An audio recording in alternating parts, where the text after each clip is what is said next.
श्री सद्गुरु महाराज की जय।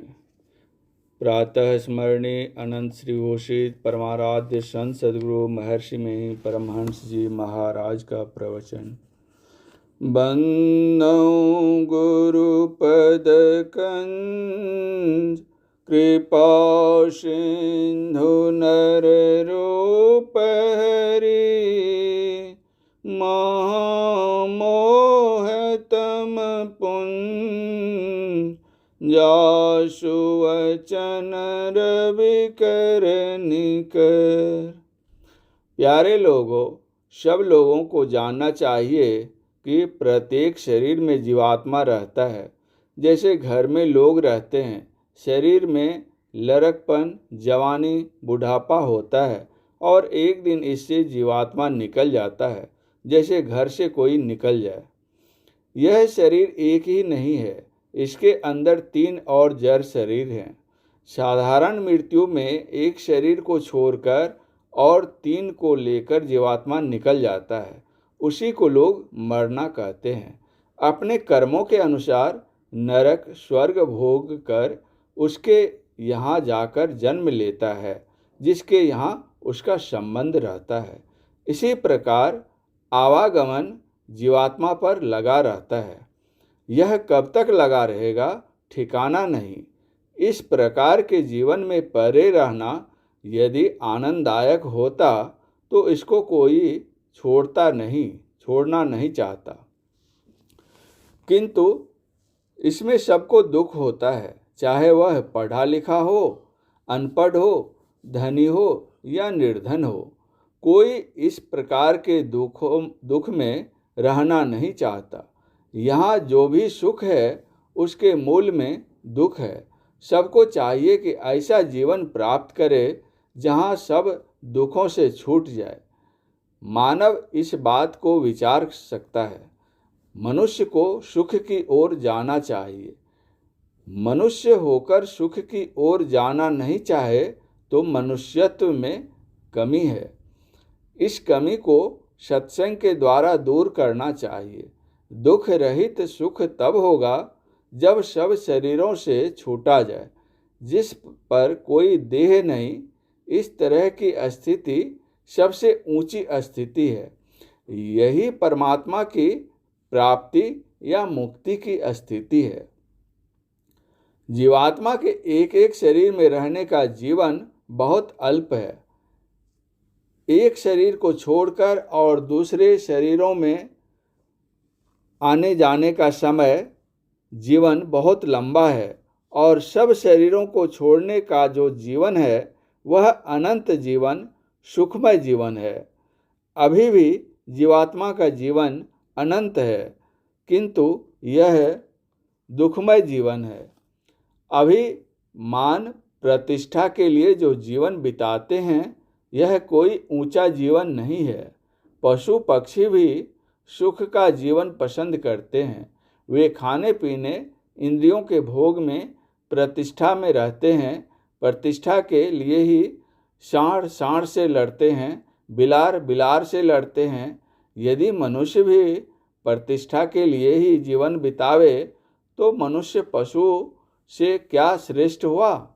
जैसे जो घोड़ा अच्छी चाल चलना जानता है तो उसका विशेष मूल्य होता है, मनुष्य भी जो अधिक विद्या जानते हैं उनकी अधिक प्रतिष्ठा होती है, किंतु इतने ही में कोई विशेष नहीं हो जाते हैं। एक शिक्षित पशु अच्छा काम करता है और मनुष्य भी उसी तरह रहता है, तो क्या विशेष है। मनुष्य केवल विद्वान, धनवान, प्रतिष्ठावान होकर रहे तो यह कोई विशेष बात नहीं है। इन्हीं बातों में अपना काम खत्म मानना ठीक नहीं। इसका अर्थ यह नहीं कि अविद्वान, निर्धन और अप्रतिष्ठित होकर रहे। तात्पर्य यह है कि वह पशु की तरह न रहे, पाशविक वृत्ति न रखें, इंद्रियों के अधीन न रहे। एक चिड़िया बहुत अच्छी तरह गाती है, सीटी देती है। चोंचा पक्षी सुंदर घर बना लेता है। इसी तरह यदि मनुष्य भी कारीगरी जानता है और पढ़ा लिखा है तो उसकी विशेषता नहीं, विचारवान नहीं तो पूरा मनुष्य नहीं। मनुष्य कहते हैं विचारवान को। मनुष्य को चाहिए कि इंद्रियों को काबू करके संसार में रहे। संतों ने इसी की विशेष तारीफ की है। बहुत विद्याओं को जाने यह ऊंची बात है, किंतु विद्वान होते हुए सदाचारी बने, इंद्रियों को वश में करके रखे, यह विशेष ऊंची बात है। विद्वान होने से संसार में प्रतिष्ठित होते हैं और सदाचारी होकर रहने से ईश्वर के यहाँ प्रतिष्ठित होते हैं। हमारे यहाँ के ऋषियों ने इसी को विशेष प्रतिष्ठा दी है। ईश्वर की भक्ति करो, ज्ञान प्राप्त करो। ज्ञान प्राप्त करने से ही ऐसा जीवन मिलता है। पूर्ण योगी बनो। ज्ञान, भक्ति और योग की तीन बातें कोई भले कहे, किंतु तीनों एक ही हैं। यदि कोई कुछ नहीं जाने तो भक्ति कैसे करेगा, ईश्वर से कैसे मिलेगा? यह जानना ही ज्ञान है। उससे मिलने के लिए कुछ करेगा तो वह योग होगा। मिलने के लिए जो प्रेम है वह भक्ति है। इसलिए ज्ञान, योग और भक्ति तीनों साथ साथ है। मन उधर अधिक लगता है जिधर प्रेम होता है, इसीलिए भक्ति को प्रेम प्रधान कहा गया है। प्रेम बिना जो भक्ति है सो निज डिंब विचार, उद्र भरण के कारणे जन्म गंवायो सार। संत कबीर साहब। प्रेम उत्पन्न उसके लिए होता है जिससे अपना कुछ लाभ होता है। परमात्मा सबसे बड़ा लाभ देते हैं। ईश्वर की महिमा उनकी स्थिति के लिए ज्ञान होता है, तब श्रद्धा होती है। श्रद्धा होने से भक्ति होती है।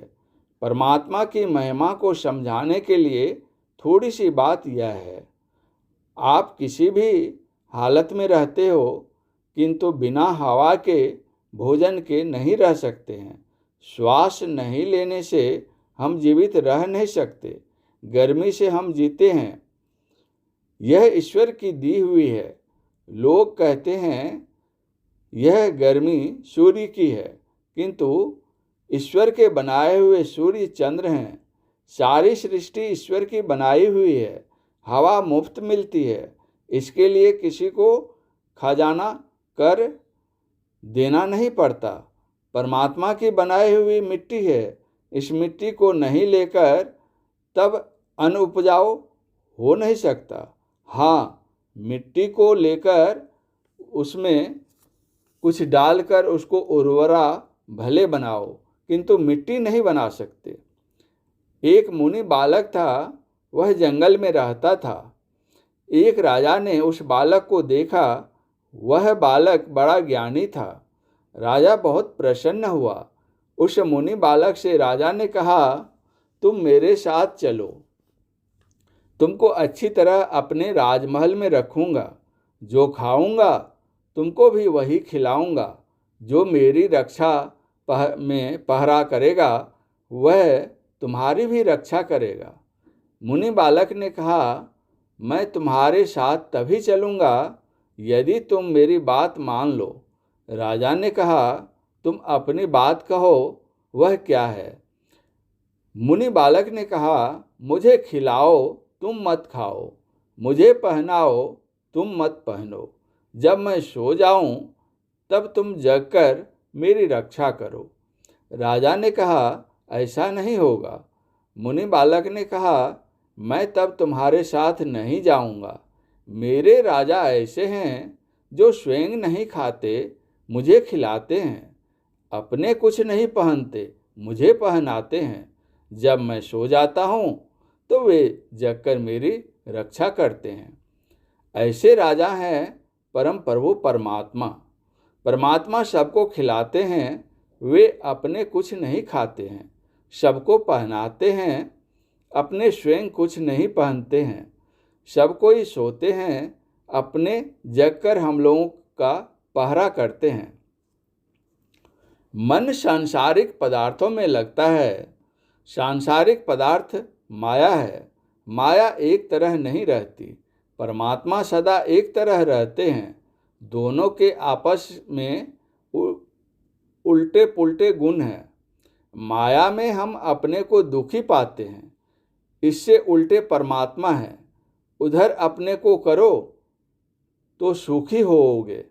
प्रहलाद की कथा बहुत पुरानी है।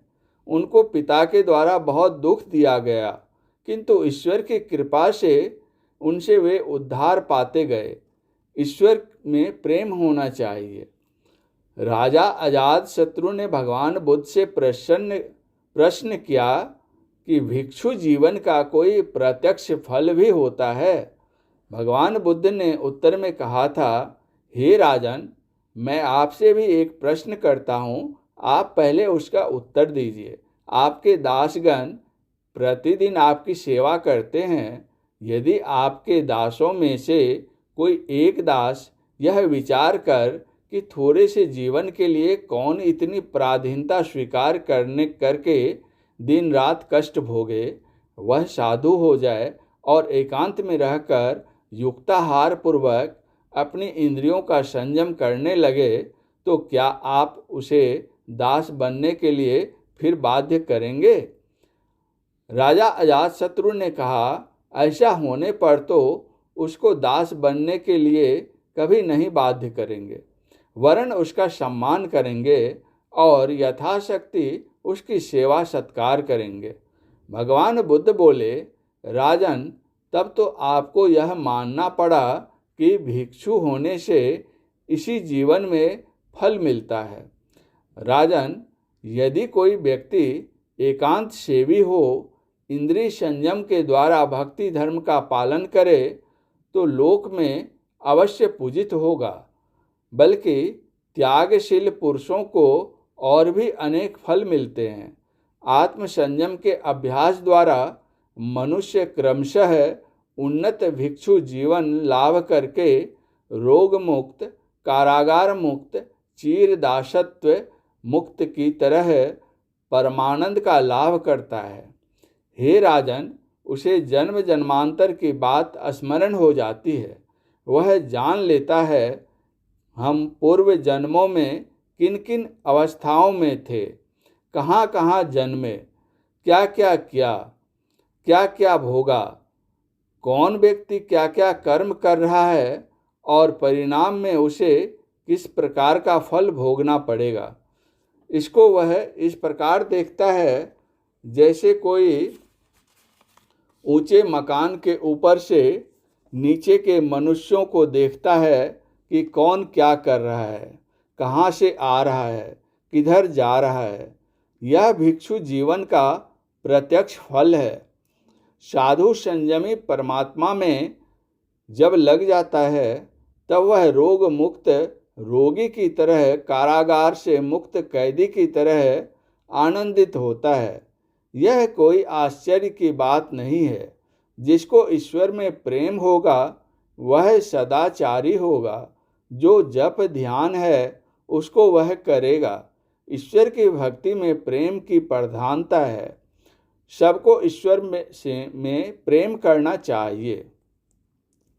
सबको ईश्वर में प्रेम करना चाहिए, उनकी महिमा को जानना चाहिए। परमात्मा की ओर से हमारी बहुत भलाई होती है। परमात्मा में लौ लगाने के लिए कोई जड़िया चाहिए।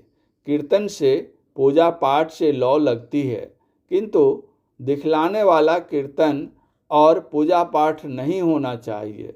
जप ध्यान से लौ लगाना सरल है, किंतु इसकी भूमि सत्संग है। लौ लगाने के लिए सत्संग से प्रेरणा मिलती है। साधुओं का संग करना चाहिए। नित्य प्रति साधु का संग नहीं हो सकता। जिनको विशेष प्रेम है उनको कभी न कभी साधु अवश्य मिलते हैं। चिट्ठी आधी मुलाकात है। साधु संतों के वचन उनके ग्रंथों में है। उन ग्रंथों को पढ़ना चाहिए। इसमें आधा साधु का दर्शन होना होता है। सदग्रंथों को नित्य पढ़ो। बिना सत्संग के कोई ज्ञानी योगी भक्त नहीं हो सकता। पंच पापों को नहीं करो। किसी भी नशा को लेना आपको लाभ नहीं पहुंचा सकता। अन्न और जल दूध आपको लाभ पहुंचा सकता है। अन्न जल दूध लेना जरूरी है। बेजरूरी की चीज लेना हानिकारक है। तंबाकू, बीड़ी, सिगरेट, खैनी आदि जो नशा है, इनको छोड़ो। यदि आप इन सबों को छोड़ दीजिएगा तो मालूम होगा कि इनके बंधनों से हम छूट गए। चोरी नहीं करनी चाहिए, झूठ नहीं बोलना चाहिए, व्यभिचार नहीं करना चाहिए। इसके बदले में एक ईश्वर पर पूर्ण भरोसा रखना चाहिए। वे अपने अंदर में मिलेंगे, इस पर अटल विश्वास रखना चाहिए। सत्संग नित्य करना चाहिए, ध्यान करना चाहिए और सद्गुरु की श्रद्धा प्रेम से सेवा करनी चाहिए। सब लोगों को मालूम है कि ईश्वर सब जगह है।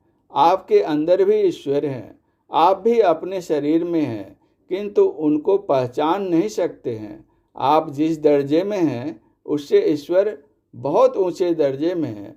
जिस दर्जे में आप हैं, उस दर्जे में ईश्वर नहीं है, इस विचार को नहीं मानना चाहिए। ईश्वर उस दर्जे में भी है, लेकिन उनको वहाँ पहचान नहीं सकते। उस दर्जे में आप शरीर और इंद्रियों के साथ रहते हैं। सारे शरीरों आवरणों को पार करने पर ही प्रभु मिलेंगे। चेतन आत्मा के ऊपर से जितने आवरण हटाए जाते हैं, उतनी ही उसकी दीप्ति और अधिक बढ़ती है। बिल्कुल आवरण हट जाए तो सूर्य से विशेष प्रकाशमान वह होगा। परमात्मा पुरुष, स्त्रीलिंग आदि कुछ नहीं, नपुंसक भी नहीं। सत्संग ध्यान सबको नित्य करना चाहिए। ब्रह्म मुहूर्त में उठना चाहिए, भजन करना चाहिए। दिन में स्नान के बाद और सायंकाल संध्या समय भजन करो। रात में सोते समय भजन करते हुए सो जाए तो बुरा स्वप्न नहीं होगा। यही त्रैकाल संध्या है। दिन में सब काम करते हुए अपने मन को जप ध्यान में लगाते हुए रहना चाहिए। परम पूज्य गुरुदेव का यह प्रवचन पूर्णिया जिला के श्री संत मत सत्संग मंदिर सिकलीगढ़ धरारा में दिनांक 19/6/1955 ईस्वी को अपराह्न कालीन सत्संग में हुआ था। श्रुत लेखक महर्षि संत सेवी परमहंस जी महाराज। श्री सद्गुरु महाराज की जय।